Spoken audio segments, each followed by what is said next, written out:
Welcome to another episode of Newcastle Unlocked. I'm your host, Brent Sinclair, and today we're talking all things Lake Macquarie. It's one of the fastest growing cities in the Hunter, and it's forecasted to grow in population by about 38,000 by 2046. And to sort of handle that, the council is looking at a local strategic planning statement to try and give a bit of a pathway for developers and the community to try and manage some of those challenges with delivering housing and delivering infrastructure. So to try and tackle some of the strategic objectives and to encourage that investment in the Hunter, I thought we'd bring along the Lord Mayor of Lake Macquarie. So thanks very much for joining us today, Mr. Adam Shultz. Thanks, Brent. Just Mayor of Lake Macquarie. We just said that, didn't we? I just said Lord. I wouldn't say Lord Mayor, but Mayor it is. So obviously, Adam's spearheading the vision for the council, and it's really interesting to see some of the objectives that we've got in there. So we'll dive into some of the property related matters soon. But firstly, Adam, how's the first 20 months been as in the job? Yeah, no, it's been really good. Thoroughly enjoyed it, loved it. It's been different too, I guess. I've got a young family. My wife Cass and I been married going on 11 years together, 17, and we've got 7-year-old, 5-year-old and 2-year-old. So, getting out and about, I guess a mayor with a young family is a bit of an anomaly, I guess, in local council. So, it's been really good. But, having grown up, being born and bred local, it really means a lot to be the local mayor of Lake Macquarie. Hasn't been without its challenges. We obviously had a administration arson attack. I think I was about 6 weeks into the role as mayor, and that occurred. Our CEO departed, our CFO's departed. We've been lucky enough to have Tony Farrell, who's the long-term deputy CEO, step in and has been acting for a long period of time. It's been challenging, particularly in terms of that administration fire. Mm-hmm.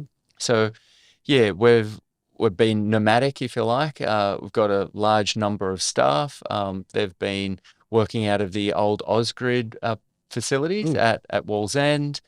We've hired premises, also a small office up at Warners Bay. It's been incredibly challenging in terms of the sheer impact of not having your normal location. The council administration centre's been there for many, many, many years. I think 50 years or so, and it was a real shock, and a shame that individuals wanted to do that. And what's the time frame to get back into the LDs? I'm scared to put a time frame on it, to be honest. Putting it on the spot here. We've been pushing hard for a long period of time. The roof is being replaced at present, and then we're hoping to get it fitted out and back in as soon as possible. But realistically, I think we're at least another 12 months away. Mm-hmm. The damage was, very, very significant. That's been portrayed and communicated in the media as well, just in terms of the sheer amount of damage that was caused. It's amazing how much damage it did really cause. So absolutely. Yeah, it was shocking. But hopefully you're back home soon. Absolutely. It'd be great to have a place that is home. Yeah, absolutely. Well, look, it's great to see a local family, and sticking around and doing good things for the community. So look, obviously a lot of our audience are developers and investors, and Lake Macquarie is growing quickly. Where do you see the opportunities for someone looking that wants to invest, whether they're local or out of town, in Lake Macquarie? So Lake Macquarie's got a population of about 220,000 people. Mm-hmm. We've been growing significantly. As you said, I think in the intro, predict about another 38 to 40,000 people over the next 20 years. Mm-hmm. We've got strong migration in terms of internal migration from regional areas. We've been listed in the Regional Movers Index for the last 5 years as one of the hot spots, if you like, for people moving internally within the country, and Lake Macquarie's been right up there. I think we've been pipped a couple of times. I think we've been up to third in terms of local government areas, but the Sunshine Coast and Geelong have predominantly been number 1 and 2, and we've sat in third spot. But I think in recent times we're still in the top 5, but we're definitely number 1 in New South Wales. But yeah, incredibly strong migration, internal net migration. And yeah, I guess the lifestyle, the opportunities for people. We're strategically located, just below Newcastle LGA, just above the Central Coast, 2 hours to Sydney. Unique, offering in terms of, the largest saltwater lake in the country, beautiful beaches, your great amenity, somewhere where people can have a work-life balance as well. And, people like myself, I guess, have taken that for granted, being born and bred and grown up here. But yeah, when people come here, a lot of them don't want to leave. And I guess that's understandable as well. Yep, absolutely. Couldn't agree more. I'm a resident of Lake Macquarie myself with a young family, and for all the reasons, I think it really is a great place to live. Now, with the talking about this population growth, with it does come its challenges. And looking at the planning statement from council, they've obviously identified quite a mismatch of housing requirements. So where do you see what do you see in terms of that for new development? It seems like that the council will be encouraging development to try and provide housing for those residents coming in. What's some of the objectives that you want to see there, and the change in demographics? Yeah, I wouldn't characterise as a mismatch, but just in terms of the local strategic planning statement is really a bit of a roadmap for growth over the next 20 years. In the next 10 years, we expect, I think it's like 50% of all households in Lake Macquarie to either be single individuals or couples without children. In terms of the offering at the moment, 85% of housing stock is, single detached dwellings. I think about 70% of those as well are 3 or more bedrooms. So when those demographics are shifting, you've got an aging population, but also you've got a cohort of young professionals moving into the city as well. Yeah, there's definitely opportunities for new housing stock. In terms of the priorities, so just in terms of the economic priorities, obviously keys, infrastructure, but also having a network of local strategic centres. We've obviously got the lake in the middle of our city, and we don't have a CBD as such, unlike your predominant city. So with that it becomes challenges, but also opportunities, and that's where that real network of suburbs is so important. In terms of housing, so we had our housing forum last year, April last year. We had Minister Paul Scully, the Planning Minister, had Minister for the Hunter, Yasmin Catley. We had, a significant number of MPs from Sonia Hornery and Greg Piper and Emily Savale. We had great buy-in. We had, I think it was something like 73 different organisations, from developers to community housing providers to community organisations as well. And they were really telling us that, we need to pull the levers that we could at that local government level. So trying to incentivise infill housing where possible, trying to increase diversity of housing stock, particularly given our demographics. We've done a lot of those things. In terms of the outcomes of the housing forum, I've got some stats here. Sure. But just in terms of, reducing developer contributions where appropriate.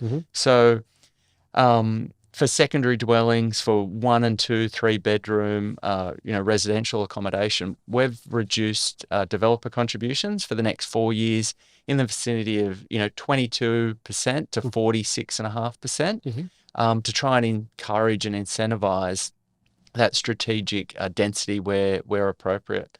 That's obviously going to impact our developer contributions. We estimate, an impact of about $800,000 a year. We've also, for the next 4 years, stopped indexation of those rates. So, for an example, residential accommodation, a 3-bedroom, say, townhouse, previously $20,000 developer contributions, reduced to $15,485.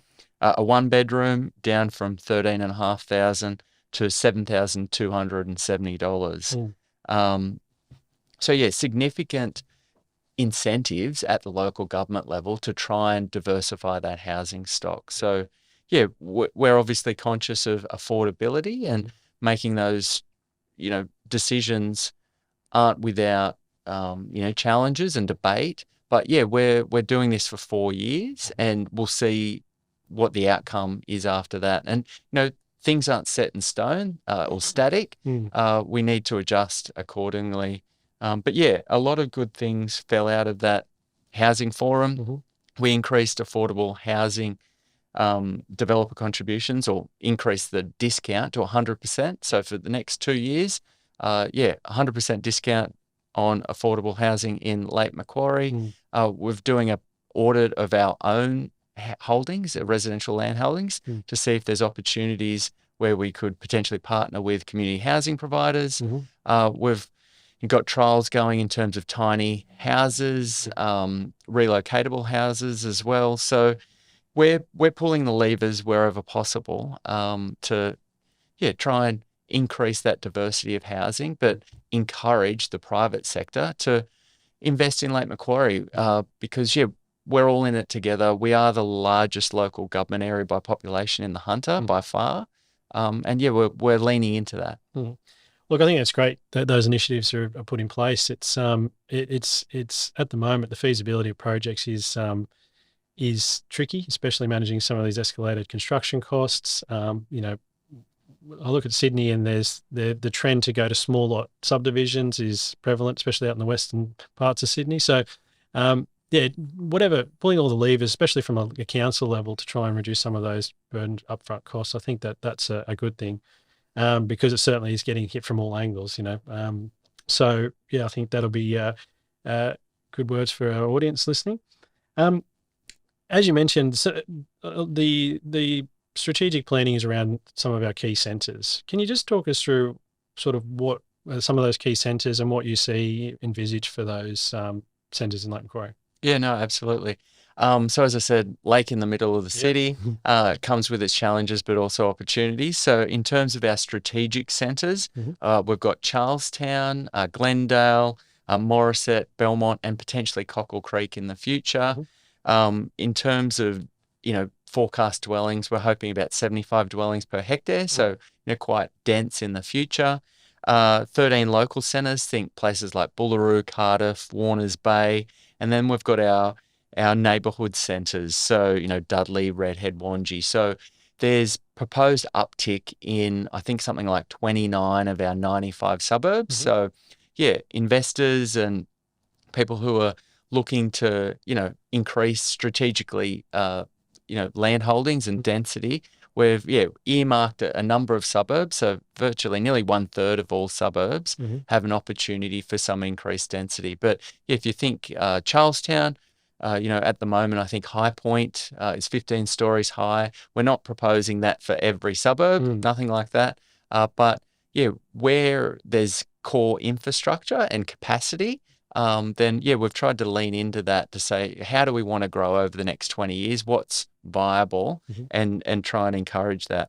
We've also got our regional strategic areas. So if you think the southwest in and around Morisset, huge potential down there, and then northwest as well. So your Cockle Creek, your Taralba, those kinds of areas. The transit-orientated developments, which were announced by the New South Wales government, I'd be a little while now, probably 12, 18 months ago, but, infill in and around existing train stations.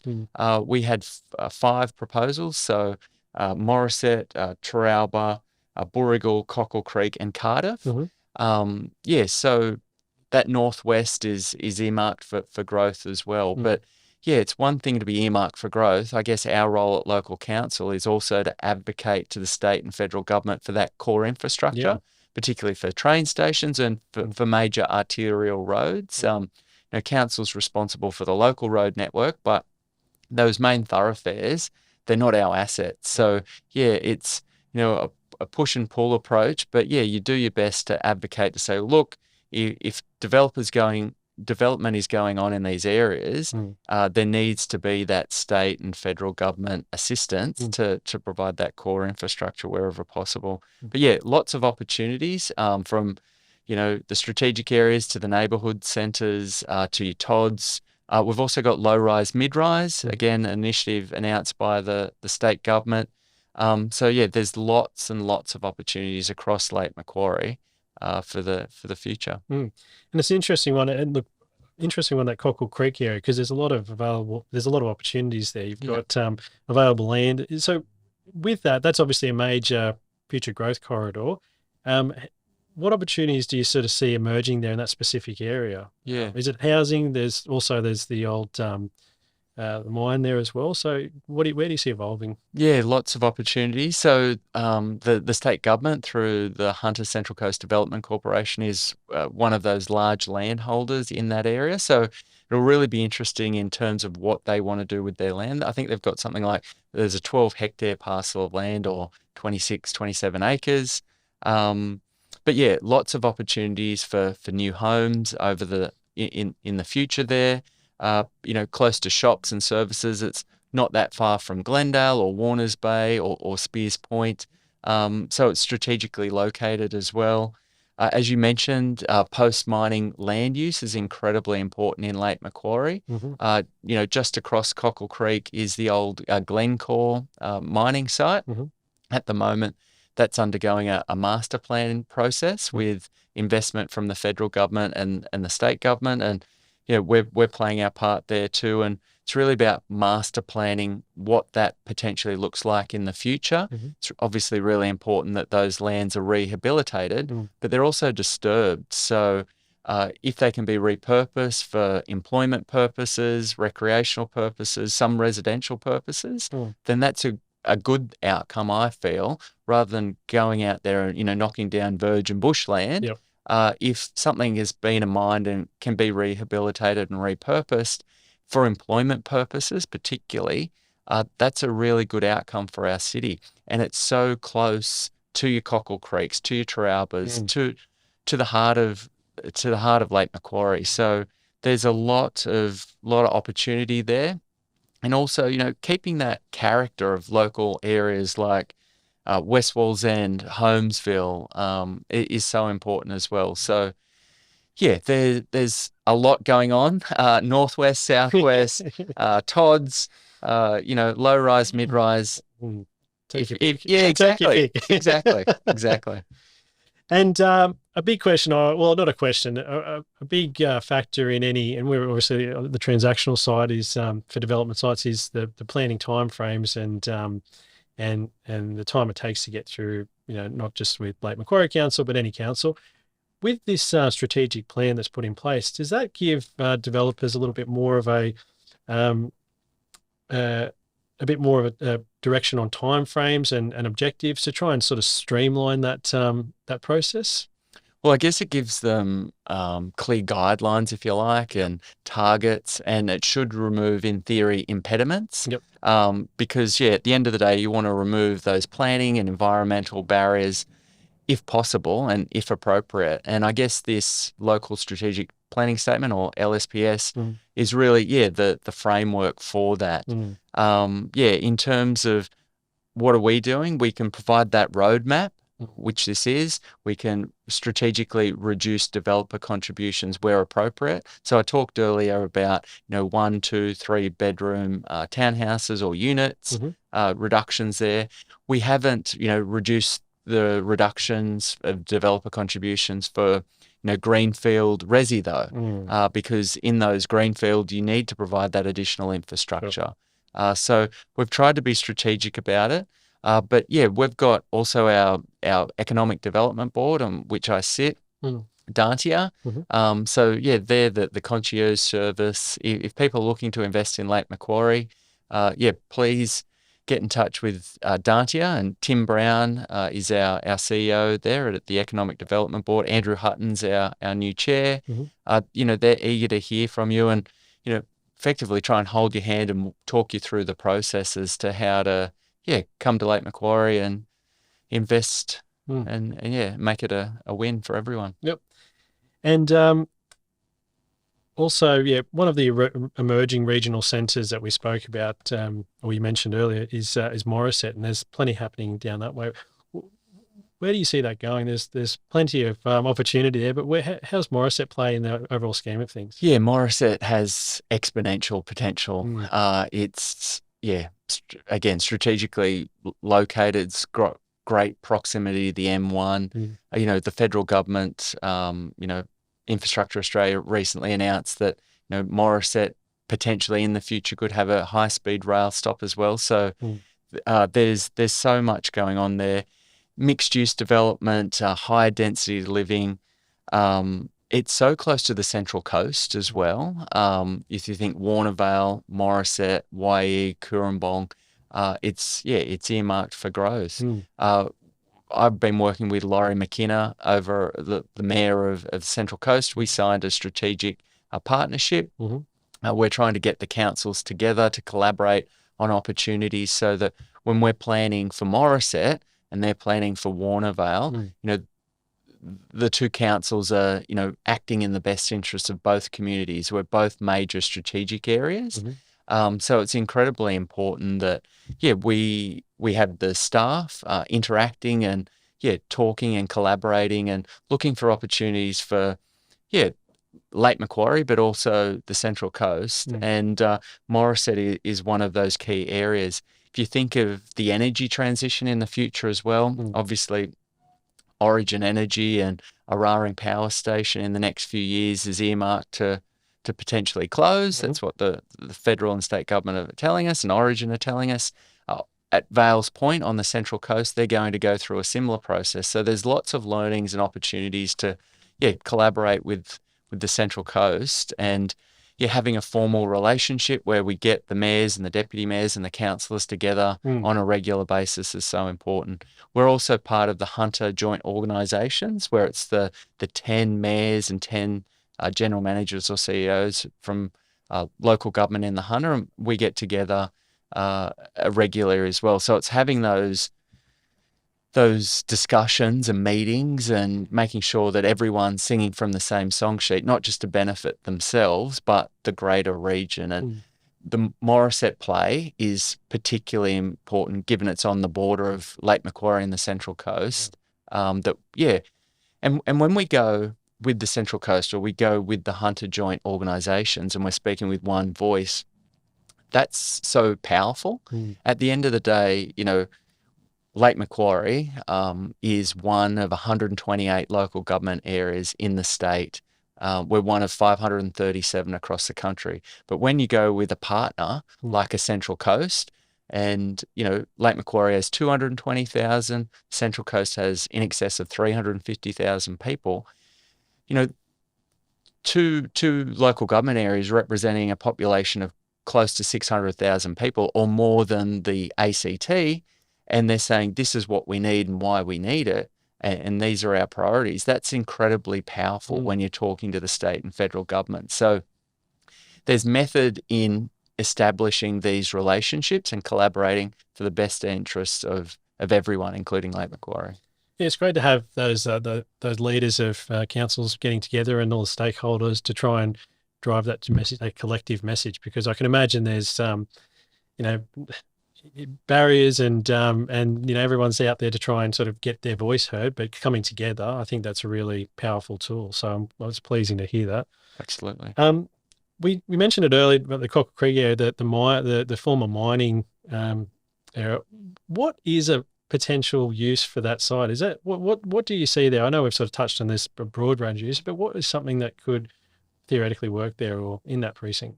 Well, the site is huge. There's infrastructure, road infrastructure, there's rail infrastructure, there's power, there's water, there's a lot of opportunity in terms of infrastructure, and we don't want to see that removed. We obviously want to see the land rehabilitated and then repurposed for purposes that benefit the wider community. In terms of the master planning process, that's what we're going through at the moment with Glencore. Not all of it will be able to be repurposed. Some of it will be, won't be able to be repurposed. That's just the reality. Yeah. But if we can get a proportion, a significant proportion that can be repurposed, it also reduces the need, as I said earlier, to go out there and potentially knock down virgin bushland and create an urban sprawl. If you have opportunities close to existing infrastructure with, roads that run from that area all the way down to Araring, if you have rail infrastructure, there's a lot there. In terms of opportunities, a good example is the Black Rock Motorsport Park. So that's the old Rhondda Colliery out at Wakefield there. Looks great. Absolutely. They're spending more than $190 million. It's, a 5.4 kilometre private racetrack, which will have, assistance and opportunities for driver courses, a real potential tourism boom. If someone said, 10 years ago, would you get, motorsport resort on an old coal mining site in that area? You would say no. It's, but don't want it, exactly. But it's a real opportunity. It kind of speaks to what's possible. And kudos to them, getting it out of the ground, and investing. Absolutely. So who knows what the future holds, but if they can do the master planning, they can look at the lands, how they've been disturbed, what are the opportunities. Maybe it's industrial land, maybe it's employment, light industrial, heavy industrial, resi, recreational. But these things need to be investigated. And where possible, if we can repurpose existing infrastructure, there's a huge win for the state and federal government, but also our community as well. Yep, great. And for the Sydney investors or out-of-town investors, say comparing Lake Macquarie with other regions, what I know I've started talking a lot about opportunities, but what do you see if you're looking here and saying, look, I want to put some money in or develop the site? You've got quite a broad range of opportunities, but where do you see some of the sort of easy wins, I suppose? Yeah. Well, as I was saying before, in terms of 29 out of 95 suburbs have some kind of potential uplift. Yep. The lifestyle, though, it's second to none. It's so picturesque. We're located just south of Newcastle, just north of the Central Coast. There's strong demand. Those, regional migration numbers. We've got our Economic Development Board, Dante, there to assist. In terms of Lake Macquarie, in comparison to Sydney, it is relatively affordable as well. So there's lots of opportunities for people in Lake Macquarie and the broader Hunter region. What's good for Newcastle, what's good for the Central Coast and the broader Hunter region is generally good for Lake Macquarie. And, if we're kicking goals in Lake Macquarie, then that provides opportunities for our neighbouring LGAs as well. So, encourage people to do their due diligence, reach out to Dantia, come and invest in Lake Macquarie. We want jobs and opportunities for people, which is incredibly important.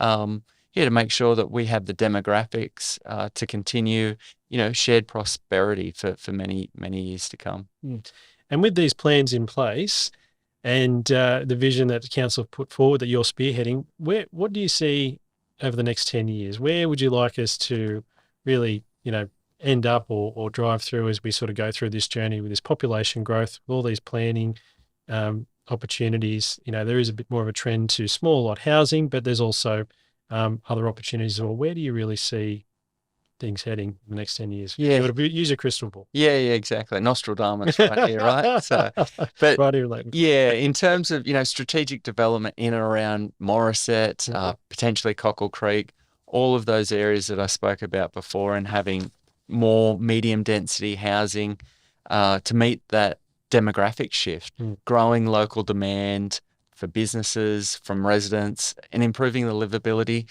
Obviously, we want to enhance our greatest asset, the lake, our green spaces, collaborating wherever possible as well. So, building on what we've got with the Hunter Joint Organisation Councils, building and establishing, what we're planning to do with the Central Coast. Dare I say it, dare I dream it, I would love to see, this high-speed rail initiative start to take shape over the next decade. I don't think it'll be done by any sense, but, the federal government's really put a flag in the ground and they're spending real money. So, in a decade's time, who knows, we might be that bit closer to that. And yeah, effectively decentralizing regional New South Wales, and Lake Macquarie's, got a huge opportunity there that we can't let pass us by. Reuse of mining land as well, so close to that Cockle Creek precinct, all of that infrastructure. There's so much opportunity in Lake Macquarie. It's an incredibly exciting time. And yeah, I'm stoked to be part of that as the Mayor of Lake Macquarie. Great.